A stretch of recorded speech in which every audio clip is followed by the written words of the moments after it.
सबैलाई हार्दिक वन्दना।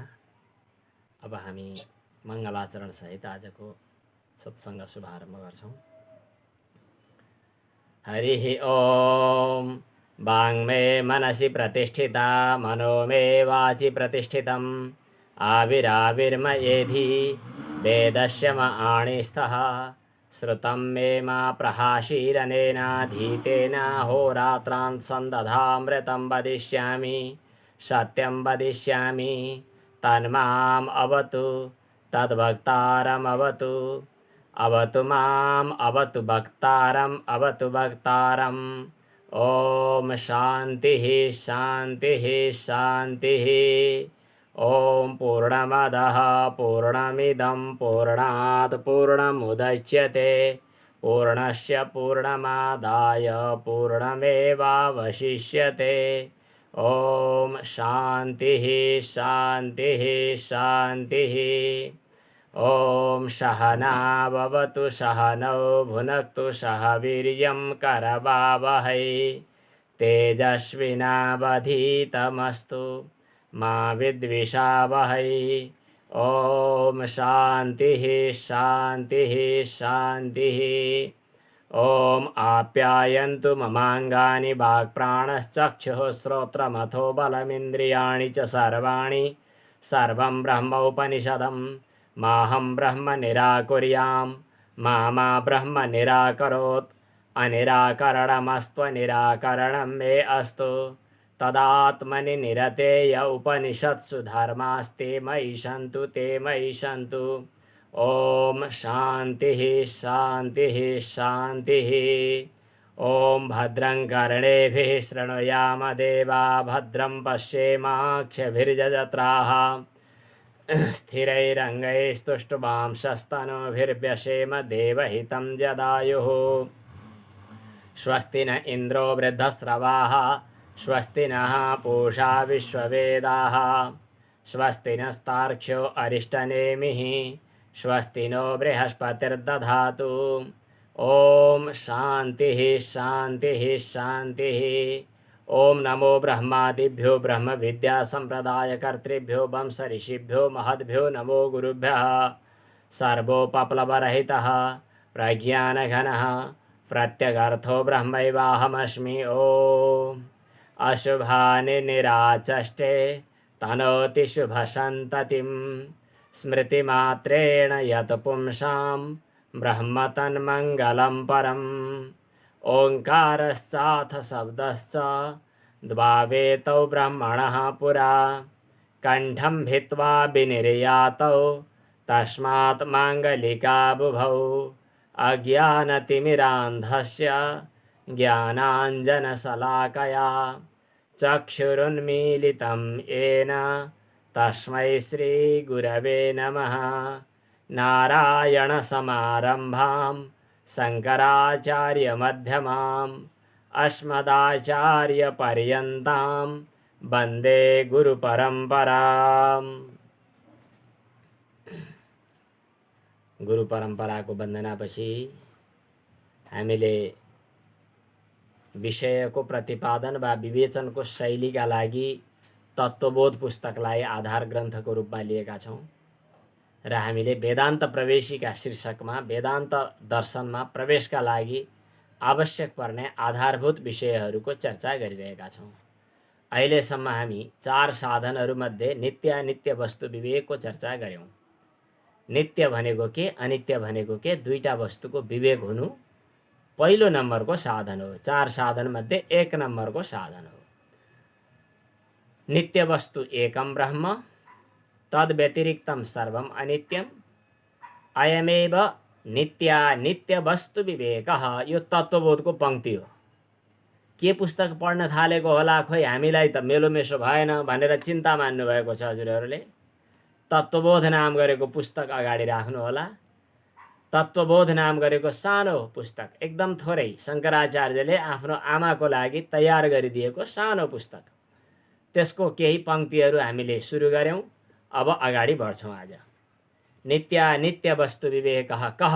नित्य र अनित्य वस्तुको विवेक गर्नु भनेको के हो भन्दा उत्तर आयो नित्य वस्तु एकम ब्रह्म नित्य वस्तु एउटा ब्रह्म तत्त्व मात्रै हो। तद व्यतिरिक्तम त्यो ब्रह्म तत्त्वदेखि बाहेक अरू सर्वम अनित्यम, सबै अनित्य छ।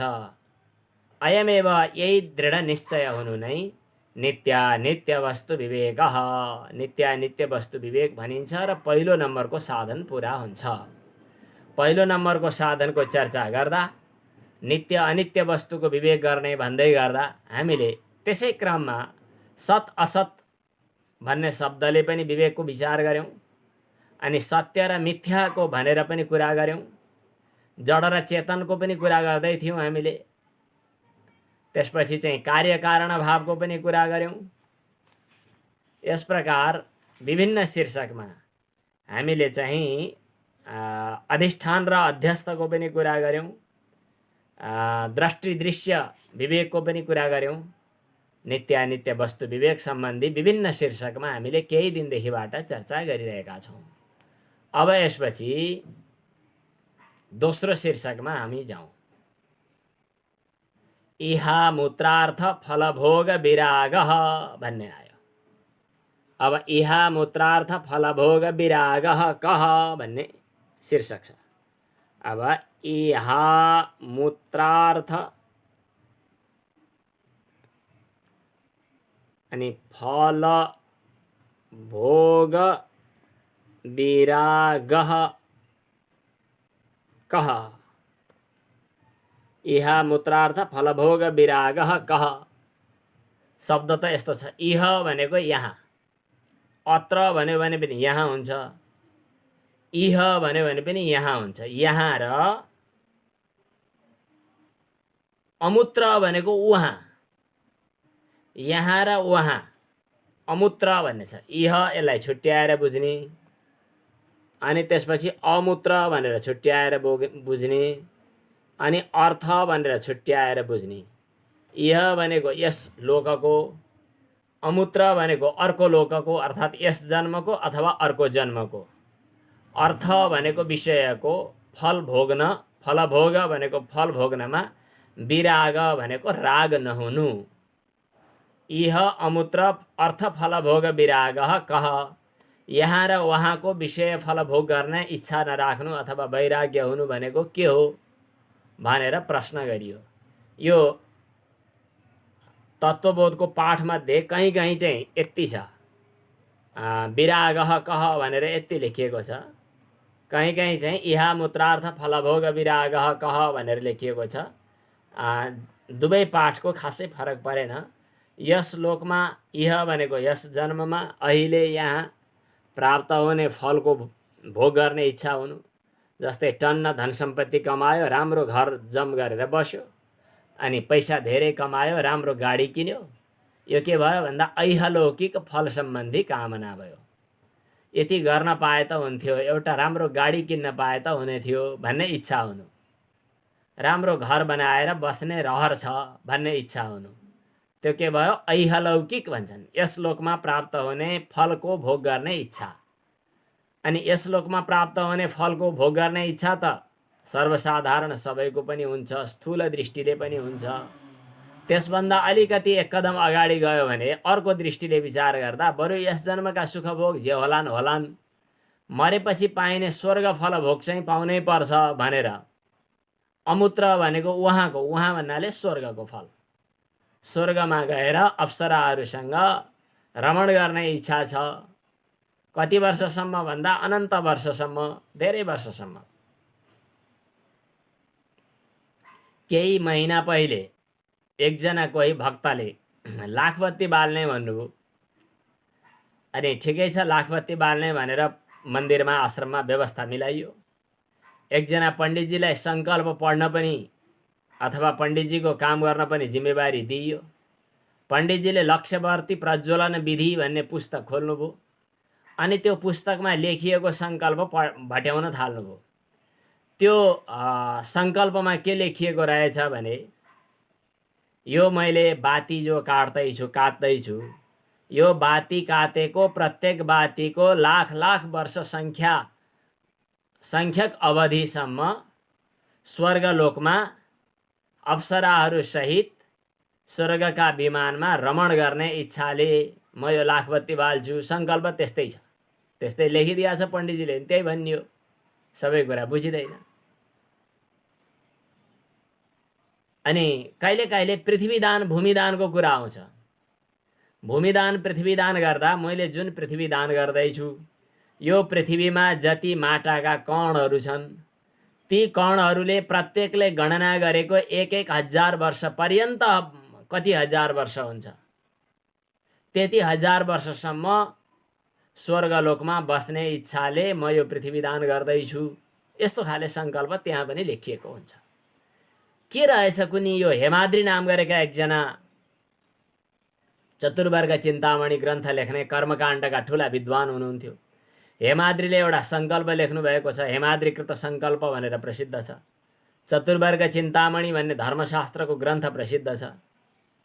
यो कुनै पनि कर्मबाट प्राप्त हुने लोकहरू अनित्य हुन्छन्, एक दिन न एक दिन नष्ट हुन्छ भन्ने सोचेरै होला।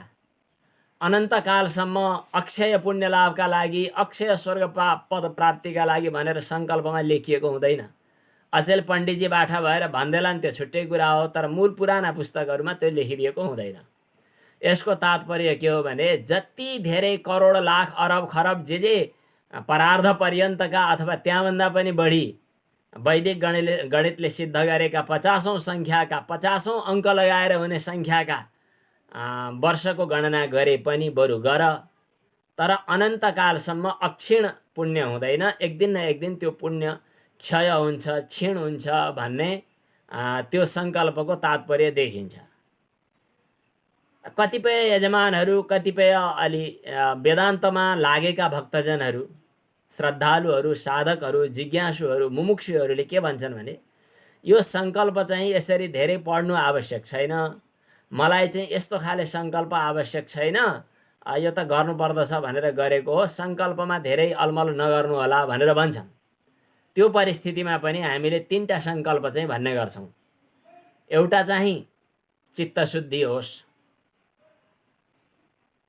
एउटा जिज्ञासाका लागि प्रतिबन्धक, माने ब्रह्मतत्व साक्षात्कारका लागि, सत्कर्ममा लाग्नका लागि प्रतिबन्ध हुने, रोकावट गर्ने जति पनि आजसम्म कमाएका पापहरू छन्, ती पापहरू नष्ट हुन्, चित्त शुद्ध होस्। पाप नष्ट हुन्, चित्त शुद्ध होस्, एउटै भयो। कुन खाले पाप नष्ट हुन् त भन्दाखेरि स्वर्ग जान रोक्ने खाले पाप नष्ट होस् होइन। चित्तमा विषयप्रति आसक्ति हुने र ब्रह्म विचारप्रति चाहिँ इच्छा नजाग्ने किसिमको प्रतिबन्धक भन्छन् त्यसलाई। ब्रह्मज्ञानका लागि पनि, यतातिर लाग्नका लागि पनि प्रतिबन्धक पाप जति छन्, त्यो प्रतिबन्धक पाप नष्ट होस्। अनि ईश्वर प्रीति भनेर भन्ने हुन्छ। ईश्वरार्पण बुद्धि, ईश्वर प्रीति।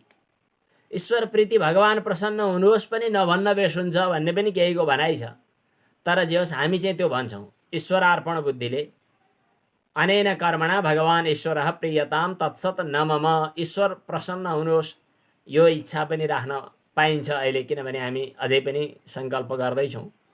अनि त्यसपछि चाहिँ आफ्नो योग्यता, आफ्नो अधिकार, आफ्नो रुचि अनुसार कैवल्य कामना हो कि कैवल्य नै चाहेको हो कि होइन, अरू किसिमका अरू अर्कै क्याटेगोरीका मोक्षहरू पनि छन्। भगवानको जस्तै दिव्य रूप पाउँछु, सारूप्य मुक्ति। भगवानको जस्तै लोक चाहन्छु, सालोक्य मुक्ति। भगवानको जस्तै वैभव पाउँछु भन्ने साष्टी। अनि भगवानको नजिक नजिकमा बस्न पाए हुन्थ्यो भन्ने खाले सामिप्य। यी मोक्ष 4 किसिमका चाहिँ भेद दर्शनमा, भेदवादीहरूले पनि आफ्नो दर्शनमा भनिने गरेका 4वटा मोक्षहरू, सालोक्य, साष्टी, सामिप्य, सारूप्य। भगवानका अनन्य भक्तहरूले चाहिँ दीयमानम न गृह्णन्ति बिना मत सेवनम जना, भगवानको सेवा, भगवानको भक्ति, भगवानको प्रेम बाहेक मलाई चाहिँ सालोक्यादि यी 4 किसिमका मोक्षहरू पनि चाहिँदैनन् भनेर भगवानका प्रिय भक्तहरूले पनि मोक्षलाई तुच्छ ठान्छन्। ती किसिमका मोक्षलाई, जो सालोक्य, साष्टी, सामिप्य, सारूप्यलाई, उनीहरू भगवानको प्रेममा निमग्न हुन चाहन्छन्, प्रेमले नै भगवानसँग उनीहरू जोडिन चाहन्छन्। तर जो ज्ञानद्वारा, बोधद्वारा भगवानलाई अपरोक्ष अनुभव गर्न चाहन्छन्, उनीहरू कैवल्य कामना, कैवल्य भन्छन्। निर्वाण पनि भनिन्छ कहीँ, योग वासिष्ठमा सर्वप्रथम निर्वाणको ज्यादै ठुलो व्याख्या छ, निर्वाण प्रकरण नै छ। बुद्ध दर्शनमा पनि बौद्धहरूले पनि निर्वाण, परिनिर्वाण, महानिर्वाण के निर्वाण, निर्वाणका व्याख्या गर्दछन्। निर्वाण भनेको के त भन्दाखेरि बत्तीको ज्वाला चाहिँ समष्टि ज्वालामा विलीन हुनुलाई निर्वाण भनिन्छ।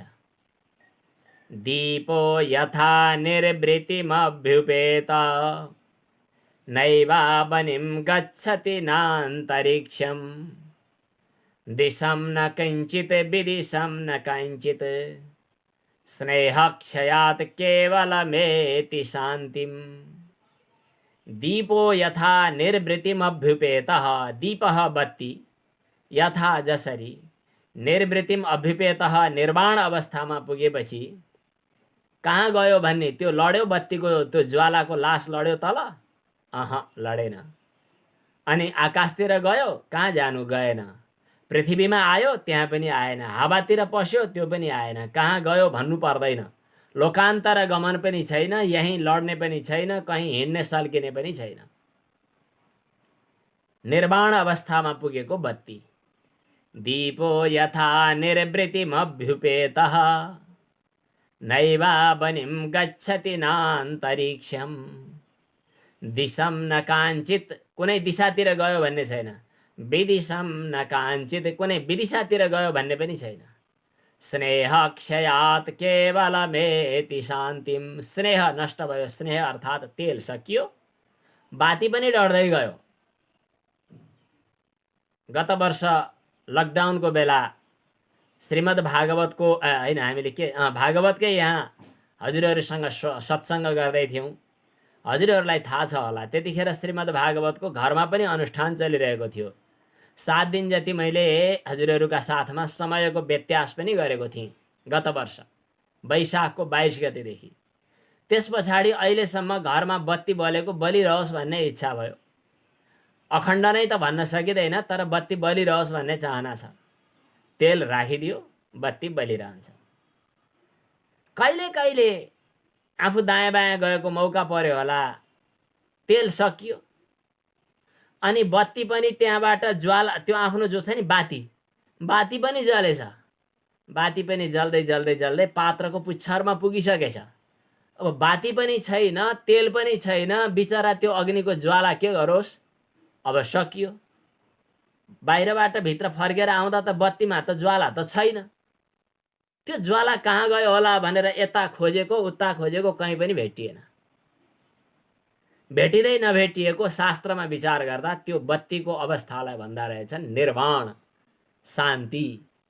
त्यो बत्ती कहाँ गयो त भन्दा त्यो दीप बाहिर व्यष्टि स्वरूप एउटा साकार रूपमा देखा परेको थियो। त्यो एउटा अग्निको ज्वाला हो, साकार ज्वाला हो। त्यो साकार ज्वाला निराकार व्यापक अग्निमा विलीन भयो। त्यो अग्नि तत्त्व पनि परमात्मा नै हो भन्ने कुरा त अर्को प्रसङ्गमा भनौँला। गीतामा आएको श्लोक छ, सम्झाइदिउँ। यदादित्यगतं तेजो, सूर्यमा जुन तेज छ, जगत भासयतेखिलं, सम्पूर्ण जगतलाई जसले प्रकाशित गरिरहेको छ। यत चन्द्रमसि, जुन तेज चन्द्रमामा छ। यत चाग्नौ, जो अग्निमा आएको छ, त्यो अग्नि, त्यो ज्योति पनि परमात्माको ज्योति रहेछ। बस त्यो परमात्माको ज्योतिमा, परमात्मामा विलीन भयो। समष्टि स्थूल अग्नि अथवा रूपधारी अग्नि रूपरहित अग्निमा विलीन भयो। एवं कृति निर्वृतिमभ्युपेतः, यस्तै, यो त उदाहरण दिएको। एवं, यस प्रकार, कृति भनेको विद्वान मान्छे, साधक, ब्रह्म जिज्ञासु, ब्रह्मतत्व साक्षात्कार भइसकेपछि, वेदान्तद्वारा बताउन खोजिएको ब्रह्मलाई साक्षात्कार गरिसकेपछि, निर्वृतिमभ्युपेत, निर्वाण अवस्थामा पुग्यो। अब त्यो कुनै स्वर्गमा जाँदैन, नरकमा जाँदैन, पृथ्वीमा फेरि जन्म लिँदैन। नैवावनिं गच्छति नान्तरिक्षं दिशं न काञ्चित् विदिशं न काञ्चित्। अब वहाँ बत्तीको भाँडोमा स्नेह थियो, तेल, स्नेह भनेको तेल। अब यो भाँडोमा नि, यो भाँडोमा निर्वाण अवस्थामा पुग्ने बेला यो भाँडोमा के छ त भन्दा स्नेह माने वासना, वासना अर्थात् संस्कार। कस्ता कर्म गरेको छ त्यो कर्म अनुसार अर्को कुन जन्म भोग्नु पर्ने हो, तदनुसारको वासना, तदनुसारको संस्कार, तदनुसारको कर्म भोगका लागि ऊ बाध्य हुने एउटा त्यान्द्रो त्यो छैन। वासना क्षीण भइसकेपछि अब जन्म लिने आधारै छैन, स्वर्ग नरक जाने आधारै छैन। स्नेह क्षयात् केवलमेति शान्तिम, त्यो निर्वाण अवस्थामा पुग्छ। यो निर्वाण अवस्था, कैवल्य अवस्था, मोक्ष अवस्था जो हो, यो अवस्थालाई कर्मले पुर्याउन सक्दैन। त्यसकारणले कर्मले दिइने फल जो हो त्यो सीमाभित्र हुन्छ। स्वर्ग फल होस्, चाहे पृथ्वीमा अखण्ड अविचल राज्य प्राप्त गर्न सकियोस्। आनन्द मीमांसा आयो नि उपनिषदमा, श्रोत्रियस्याचा कामः तस्य एते शतम के आजान देवानाम आनन्दाः के अलग अलग त्यहाँ स्तरहरूको वर्णन गर्यो। सर्वप्रथम त पृथ्वीमा बस्ने, सम्पूर्ण पृथ्वीभरिको एउटै सम्राट होस्, राजा होस्, युवा होस्, पढे लेखेको होस्, शत्रुहरू नहुन्, रोग नलागोस्, सबैले आफूलाई सम्मान गरेको हुन्, यस किसिमको एकदम समृद्ध सम्पन्न राज्य वैभव भोग गर्न पाउने व्यक्तिलाई अरू सबैको भन्दा 100 गुणा बढी आनन्द हुन्छ। त्यसको भन्दा उसको आनन्द, उसको भन्दा उसको आनन्द, उसको भन्दा उसको आनन्द। ती सबै आनन्दलाई एउटै अकामहत कामना रहित भएको श्रोत्रियले प्राप्त गर्दछ। तर त्यो अवस्था प्राप्त हुनुभन्दा अगाडि कामनाको तारतम्य भइरहन्छ। अमूत्र भनेको उस जन्ममा स्वर्ग आदि फलमा फलको भोग गर्नका लागि विराग वैराग्य हुनु भनेको के हो त भन्दा, अब यसको चाहिँ अर्थ लेख्ने क्रममा यहाँ अलिकति पाठ पुरा भएको रहेनछ। इह स्रक चन्दन वनितादिषु, इह भनेको यस जन्ममा, स्रक भनेको माला लगाउन, चन्दन भनेको चन्दन लगाउन, वनिता भनेको स्त्री सुख भोग गर्न, तादिषु यहाँ अलिकति पाठ फरक भएछ। अनि अमूत्र स्वर्गादि भोगेषु इच्छाराहित्यम। यसको अर्थ चाहिँ शङ्कराचार्यले तत्त्वबोधमा लेखिदिनु भयो। इह स्रक चन्दन वनितादिषु, इह भनेको यस लोकमा, स्रक चन्दन वनितादिषु भनेको माला लगाउन, स्रक भनेको माला, चन्दन भनेको टीका, वनिता भनेको स्त्री पुत्र इत्यादि। आदि भनेको छ, आदि भनेको हुनाले अरू धेरै हुन सक्छन्। अचेल राजनीतिको समाचार सुन्यो भने मान्छेहरू निकै मरिहत्ते गरेको देखिन्छ कुर्सीका लागि। किन भन्दा जनताको माझमा मैले जितेँ, यो जित कसको, जनताको भन्दै गलाभरि माला लगाउन पाइयो भने मजा आउँछ। स्रक भनेको गलामा माला लगाउनु अर्थात् समाजको सम्मान पाउनु।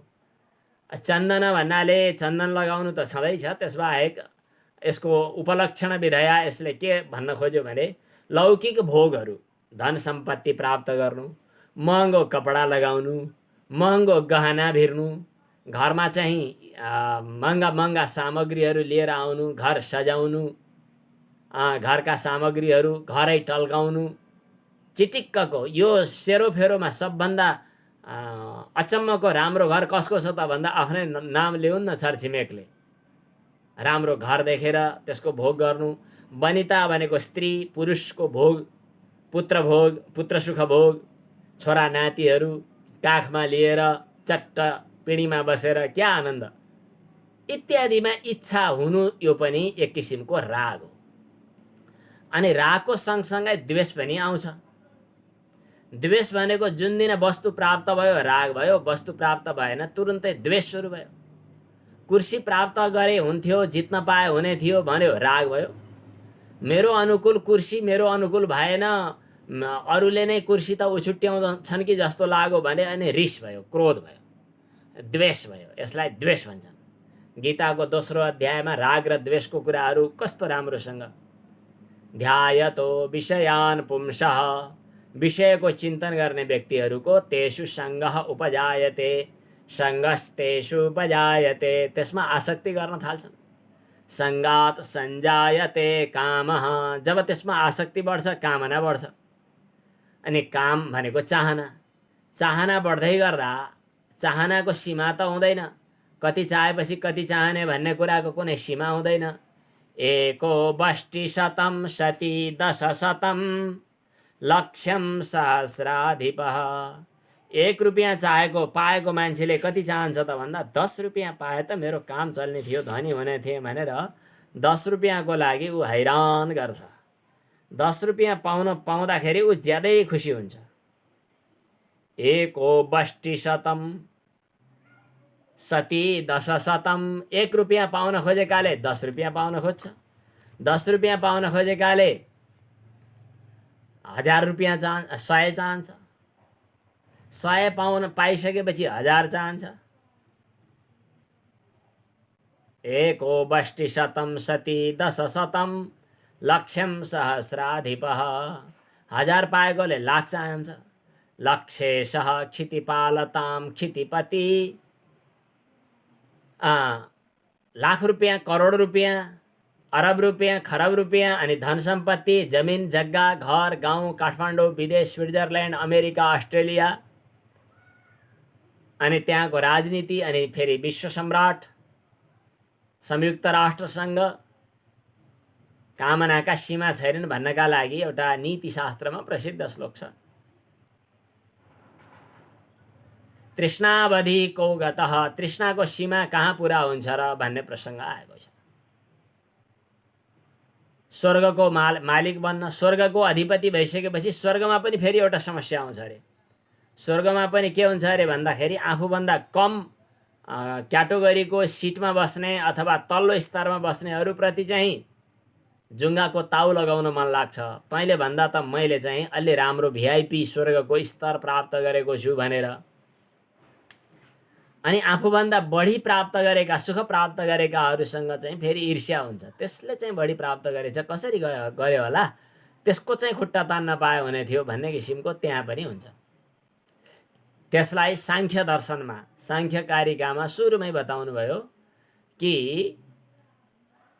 दृष्टवद आनुश्रविकः सह्य विशुद्ध क्षयातिशययुक्तः।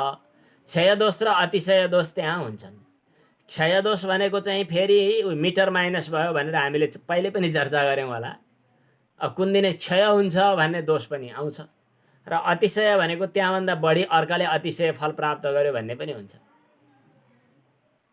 त्यसकारण इह स्रक्चन्दन वनितादिषु यस लोकमा प्राप्त हुने लौकिक सुखभोगहरूमा र अमूत्र भनेको मरेपछि प्राप्त हुने अथवा स्वर्गादि फल प्राप्त हुने स्वर्गादि भोगेषु स्वर्गादि फलभोगमा पनि इच्छा राहित्यम भनेको इच्छा नहुनु यो के हो त भन्दा विराग वैराग्य हो। यस लोकमा स्रक्चन्दन वनिता आदिमा अमूत्र भनेको अर्को लोकमा पाइने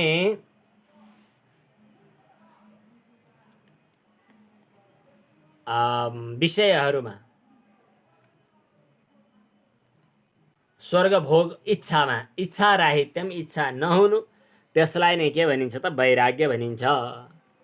अब यसलाई विवेक चूडामणिको एउटा श्लोकबाट पढ्दा सजिलो पनि हुन्छ, यो लेख्न पनि सक्नुहुन्छ। तद्वैराग्यम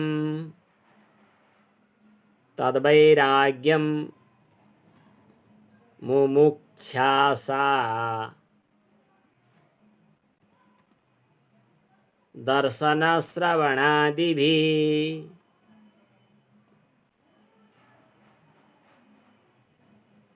तद्वैराग्यम मुमुक्षासा दर्शन श्रवणादिभिः देहादि ब्रह्म पर्यन्ते यह नित्ये भोग वस्तुनि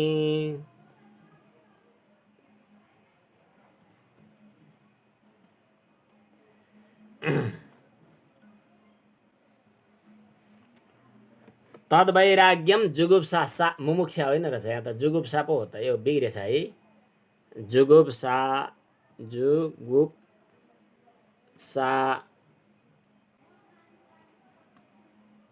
या हो, बल्ल अर्थ मिल्यो। तद्वैराग्यम जुगुप्साया दर्शन श्रवणादिभिः देहादि ब्रह्म पर्यन्ते ह्यनित्ये भोग वस्तुनि।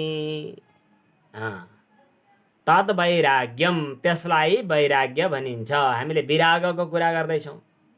तद्वैराग्यम, त्यो नै विराग हो। या जुन दर्शन श्रवणादिवि भनेको देखेका आधारमा वा सुनेका आधारमा, दर्शन भनेको देखेको आधारमा र श्रवण भनेको सुनेको आधारमा, देहादि ब्रह्म पर्यन्ते, देहदेखि लिएर ब्रह्माजी पर्यन्तका अनित्य भोग वस्तुनि भनेको अनित्य भएका भोगिने वस्तुहरूमा जुगुप्सा भनेको घृणा हुनु। छ्या, चाहिएन मलाई त्यस्तो भनेर भन्ने हृदयदेखि नै भावना हुनु। तत्, त्यसलाई वैराग्यम, वैराग्य भनिन्छ।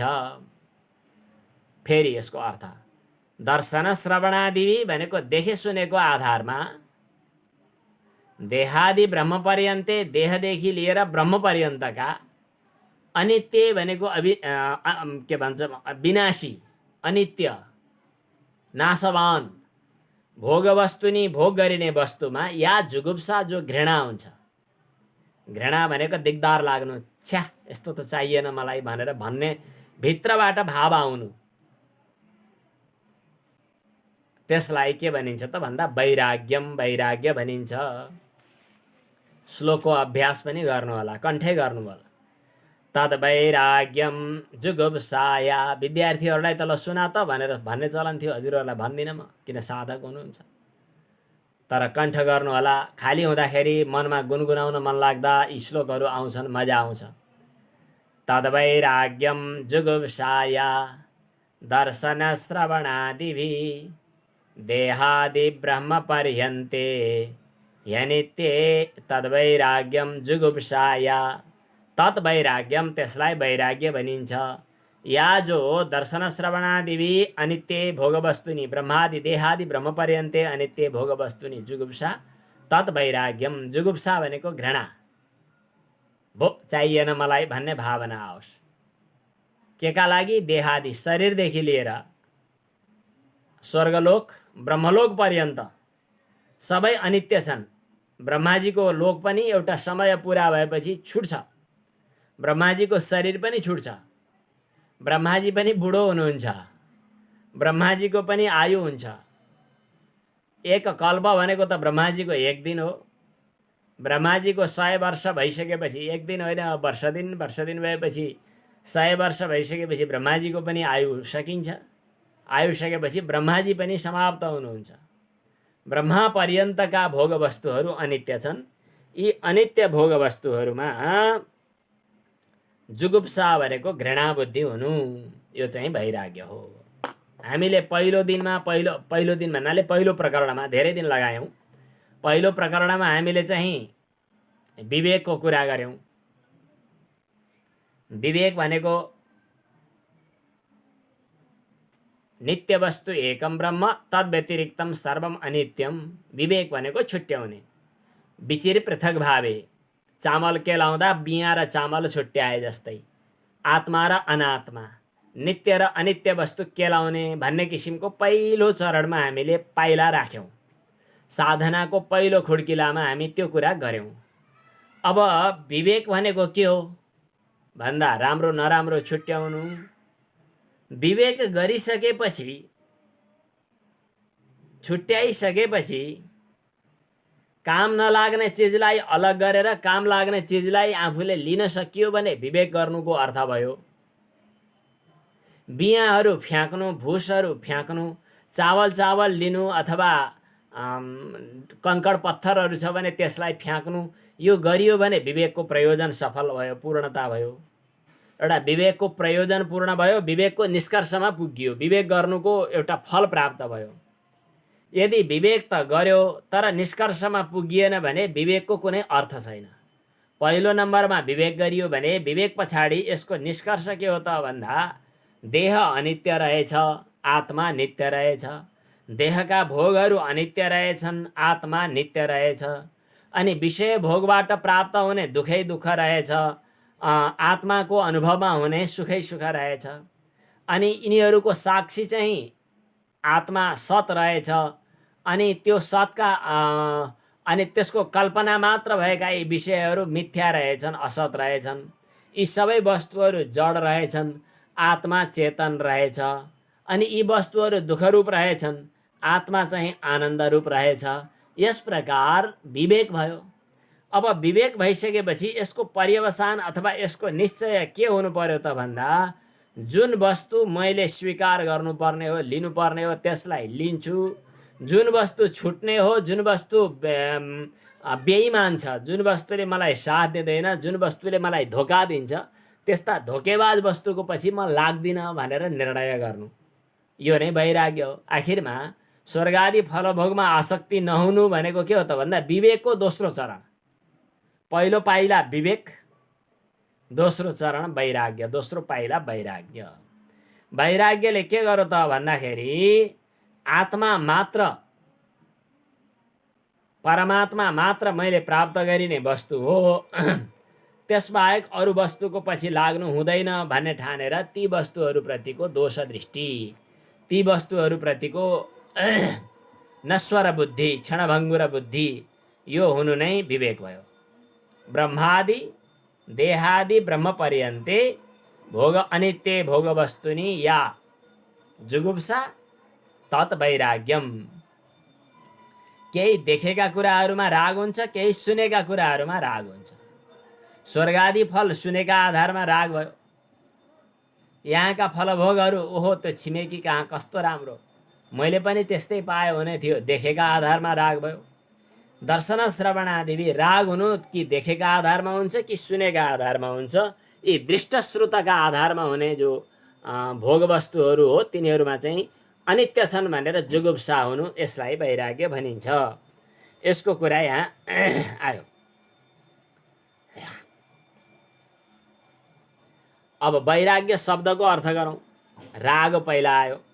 राग भनेको चाहिँ भोगेच्छा, यो प्राप्त गर्न पाए हुने थियो, यो मैले पाउन पाए हुने थियो भन्ने राग भयो।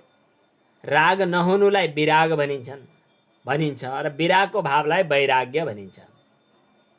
यहाँ राग भन्नाले रागको कान्छो भाइ पनि सँगसँगै लिनु, राग र द्वेष दुइटै। राग र द्वेष रहित हुनु नै वैराग्य हो। संसारलाई छोडेर हिँड्यो भन्दैमा राग वैराग्य हो भन्ने स्थिति छैन, तर त्यो संसारप्रति भोग बुद्धि, आसक्ति बुद्धि र प्राप्त नहुँदा द्वेष बुद्धि, त्यो हट्नु नै वैराग्य हो। त्यसकारणले भागवतमा प्रियव्रतलाई नारद मुनिले बताउनु भएको एउटा श्लोक छ। गृहेपि वनेपि दोषाः प्रभवन्ति रागिणाम्, वनेपि दोषाः प्रभवन्ति रागिणाम्, गृहेपि पञ्चेन्द्रिय निर्जयस्तपः।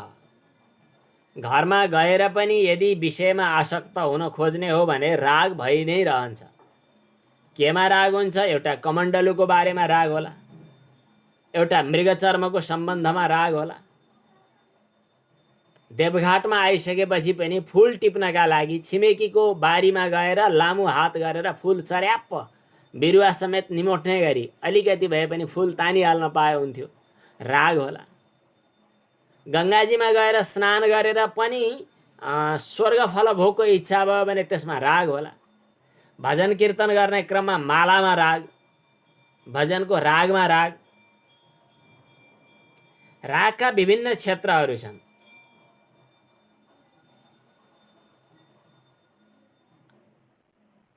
ती रागहरूबाट मुक्त हुनु नै वैराग्य हो। कपडा नलगाई नाङ्गै बस्नु राग होइन, रुखको मुनि मात्रै बस्नु राग होइन। अब वैराग्यको लक्षण के हो चाहिँ अलि गहिरो छ, विचार गर्नुपर्ने छ। एकजना सन्त महात्माले भन्नुभएको हो, मैले आफूले भनेको होइन। अहिले पनि बद्री केदार भन्दा माथि माथि नरनारायण पर्वत कटेर पनि अझ माथि माथि जाँदा गुफाभित्र 100औं वर्ष होइन, 200-400 वर्ष पुराना सन्त महात्माहरू,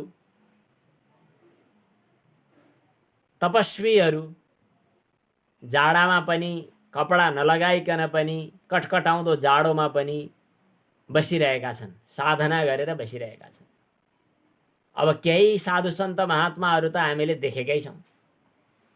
लोकमा व्यवहारमा सन्त महात्माहरू देखिन्छन्। कतिपय सन्त महात्माहरूलाई अर्को महात्माको प्रशंसा गरेर सुनाइदियो भने रिस उठ्छ, चिम्टा उठाएर कुट्लान् नै गर्छ।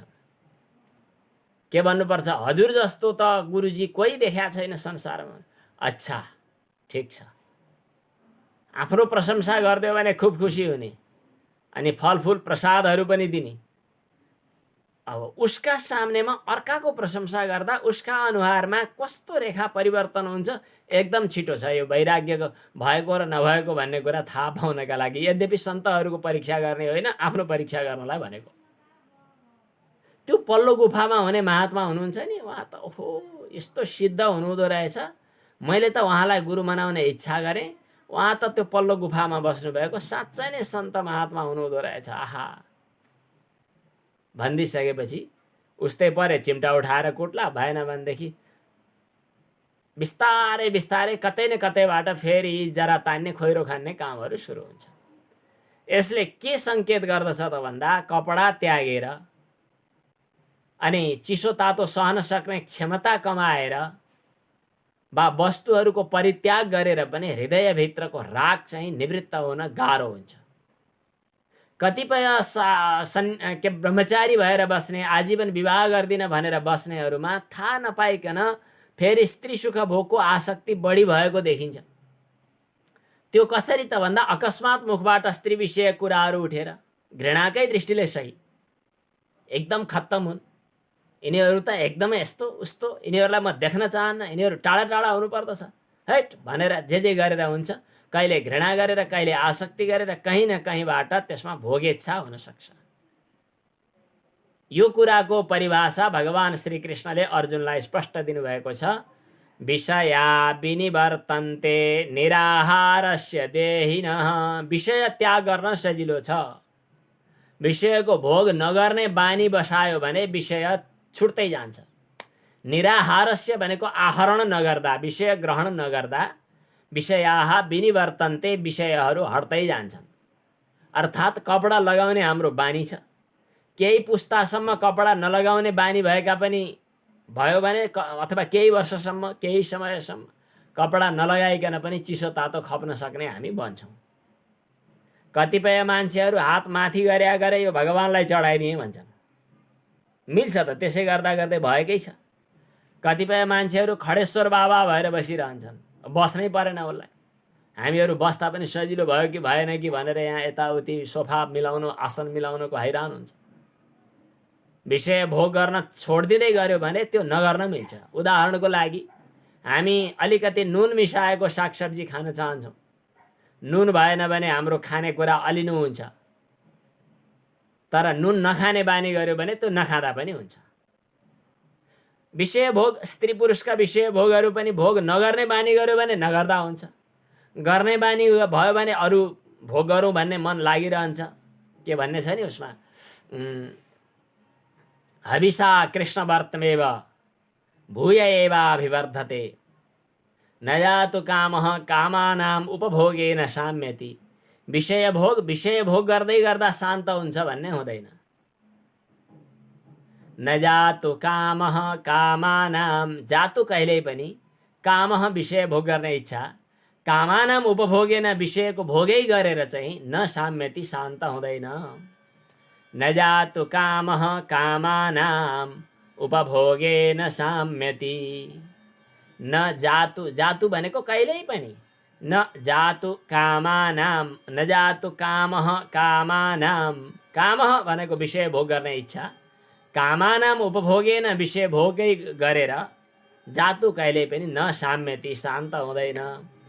हविषा कृष्णवर्तमेव, हविषा भनेको घिउ राखेर, कृष्णवर्तमा इव अग्निको ज्वाला शान्त नभए झैँ, अग्निको ज्वालामा घिउ राख्यो भने अरू घिउ खान खोज्छ, अरू ज्वाला बढ्दै गर्छ। भूय एवाभिवर्धते, फेरि पनि बढिरहन्छ। विषय भोगको इच्छा, स्वादको इच्छा, खानेकुराको इच्छा, आहा आज समोसा, आज चाहिँ पकौडी, आज चाहिँ सेलरोटी, आज चाहिँ रसबरी, आज चाहिँ मिठाई खाने इच्छा भयो। आज भयो, भोलि भयो, पर्सि भयो, अब एक दिन भएन भनेदेखि अब त्यो अलि मिठो लाग्दैन। जिब्रोले त्यही किसिमको खोज्दै गर्छ। विषयले जति भोग गर्यो त्यति भोग गर्ने इच्छा खोज्दै गर्छ। विषया विनिवर्तन्ते निराहारस्य देहिन। तर विषय भोग गर्न छोडिदियो भने विषयहरू हट्दै जान्छन्। आहरण भनेको विषयलाई ग्रहण गर्नु, आहार भन्छ। आहरणम आहार। निराहारस्य, विषयको आहरण गर्न छोड्यो भने विषयाः विनिवर्तन्ते, ती विषयहरू निवृत्त हुँदै जान्छन्। तर रसवर्जम, तर भन्नुपर्छ है, तर रसवर्जम भनेको त्यो विषय भोग गर्ने चाहना, वासना, संस्कार, आसक्ति, त्यसप्रतिको आकर्षण, त्यो चाहिँ हट्दैन। त्यो कहिले हट्छ त भन्दाखेरि अनित्य वस्तु हो यो, नित्य वस्तु परमात्मा हो। मैले नित्य वस्तु प्राप्तिका लागि अभिमुख हुनुपर्दछ भन्ने कुरामा दृढ भएर परमात्मा प्राप्तिको अलिकति चाहिँ उसमा आस्वादन हुन थालेपछि अनि स्वतः यिनीहरू हट्दै जान्छ। रसवर्जम रसोप्यस्य परम दृष्ट्वा निवर्तते। गीतामा यो कुरा आयो।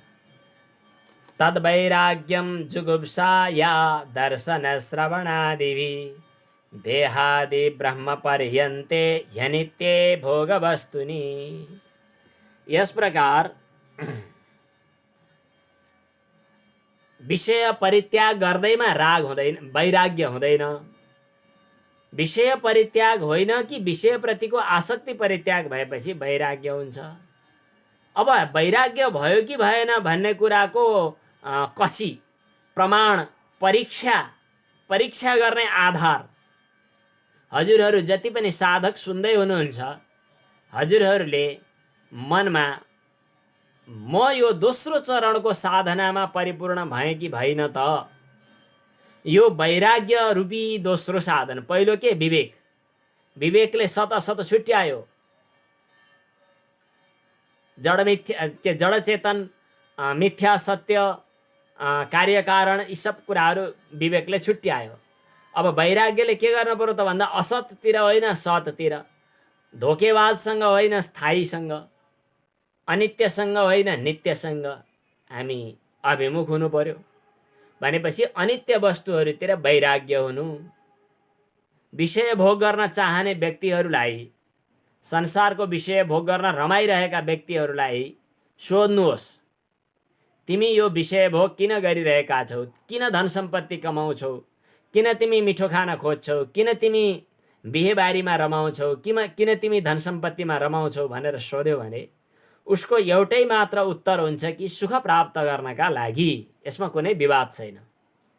अब त्यसपछि फेरि सोध्नुहोस् कि तिमी कस्तो खाले सुख पाउन चाहन्छौ? नित्य सुख कि अनित्य सुख? क्षणभङ्गुर सुख कि कहिल्यै पनि नष्ट नहुने खाले सुख? सोध्यो भने एकछिन त अलमल्ल्यालान्। तर भन्न जाने पनि नजाने पनि भन्ने कुरा के हो त भन्दा म त नित्य सुख चाहन्छु, स्थायी प्रेम चाहन्छु। प्रेम गर्ने क्रममा मैले तिमीलाई प्रेम गर्छु भन्यो कसैले कसैलाई भने तिमीलाई कस्तो प्रेम गर्दैछौ त भनेर सोद्धा यो त जन्म जन्मको कहिल्यै पनि नटुट्ने नित्य प्रेम भन्छौ। त्यही भन्ने चलन छ। तर जुन वस्तु स्वयं अनित्य छ, स्वयं अनित्य वस्तुमा गरिएको प्रेम नित्य कसरी हुन सक्छ? स्वयं अनित्य वस्तुको उपभोगबाट प्राप्त भएको सुख नित्य कसरी हुन सक्छ? त्यसकारणले त्यस्तो वस्तुको सुख प्राप्तिका लागि त्यस्तो वस्तुको अवलम्बन गरौँ जुन वस्तुको प्राप्तिमा, जुन वस्तु स्वयंमा नित्य होस्, जुन वस्तु स्वयंमा सुखरूप होस्, त्यो स्वयं सुखरूप स्वयं नित्य वस्तु भनेको त परमात्मा मात्र हो। यी सांसारिक पदार्थहरू त स्वयंमा अनित्य छन् र स्वयंमा दुःखरूप छन्। महात्मा बुद्धले सर्वम दुःखम भनेर सबै संसारलाई दुःखमय देख्नुभयो। सर्वम क्षणिकम, सबैलाई क्षणिकमय देख्नुभयो। योग सूत्रकार पतञ्जलिले पनि हेयम, सम्पूर्ण हेय भनेर बताइदिनु भयो। हेय हेय हेतु हान हानोपाय भनेर चारवटा कुराहरू देखाइदिनु भएको छ।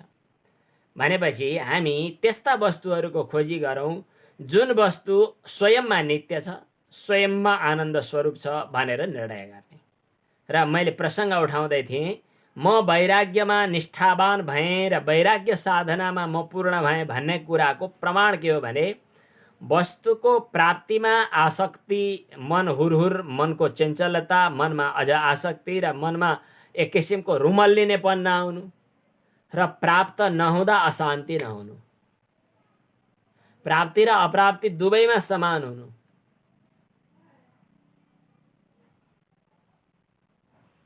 रागले पक्कै पनि हलचल ल्याउँछ,